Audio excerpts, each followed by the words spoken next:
কি অবস্থা আপু, কেমন আছেন? নাম কি আপনার? বৈশাখী। দেশের বাড়ি কোথায়? কোন জায়গা থাকেন এখন? কে কে আছে ফ্যামিলিতে? আচ্ছা, বাবা কই আপনার? আচ্ছা আচ্ছা, আপনি কি করতেছেন এখন? ওইটা দিয়ে চলেন। আচ্ছা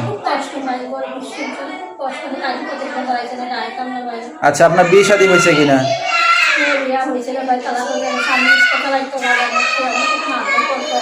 কতদিন একা আছেন এখন? 2 বছর একা আছেন।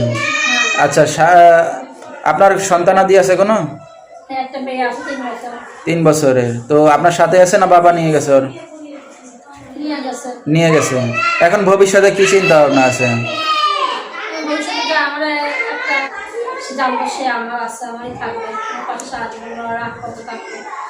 আচ্ছা, তো এখন যদি কেউ দায়িত্ব নিয়ে বিয়ে শাদী করতেছে, আপনি রাজি আছেন? আচ্ছা, তো দর্শক ভাইরা আপনার সাথে কিভাবে যোগাযোগ করবে? আচ্ছা, তো দর্শক বৈশাখীর নাম্বারটা স্ক্রিনে পেয়ে যাবেন।